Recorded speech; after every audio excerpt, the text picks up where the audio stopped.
ഇപ്പോൾ കൃഷ്ണകുമാർ നേരത്തെ തന്നെ ഈ സംഗീതയുടെ ഫോണൊക്കെ നമ്മൾ നേരത്തെ പറഞ്ഞ കേസ് പോലെ തന്നെ ഫോണൊക്കെ പിടിച്ചു വാങ്ങി കലഞ്ഞൂരിലെ സംഭവം പോലെ തന്നെ പിടിച്ചു വാങ്ങി പരിശോധിക്കുകയും ഒപ്പം മൂത്ത മകളായിട്ടുള്ള ഈ അമീഷയോട് അമ്മയെ ശ്രദ്ധിക്കാൻ നിർദ്ദേശം നൽകുകയും ഒക്കെ ചെയ്തിട്ടുണ്ടായിരുന്നു.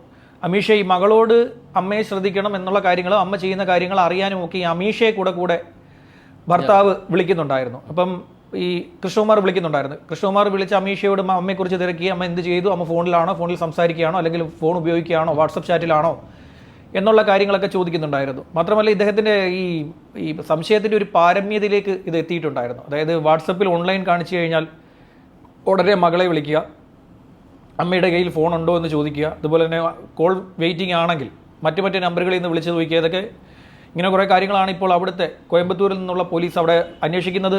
കോയമ്പത്തൂരിൽ നിന്നുള്ള പോലീസൊക്കെ ഇത് അന്വേഷിക്കുന്നുണ്ട്. മാത്രമല്ല പാലക്കാട് ഇപ്പോൾ 2 കേസുകളാണ് ഇതിൽ എടുത്തിരിക്കുന്നത്. ഒന്ന് കൊലപാതക case Tamil Nadu police, Coimbatore police അവിടെ എടുത്തിരിക്കുന്നു. പിന്നെ പാലക്കാട് പോലീസ് ഒരു 174 എടുത്തിട്ടുണ്ട് വണ്ടാഴിയിലെ ഈ ആത്മഹത്യയുമായി ബന്ധപ്പെട്ട്. അതിൽ ഈ കേസിൽ, മറ്റേ കേസിൽ സാക്ഷികളില്ല. കോയമ്പത്തൂർ കേസിൽ, അതായത് സംഗീതയെ കൊലപ്പെടുത്തിയ കേസിൽ സാക്ഷിയില്ല. ബന്ധപ്പെട്ടുണ്ടോ എന്ന് പരിശോധിക്കണം, പരിശോധിക്കേണ്ടി വരും.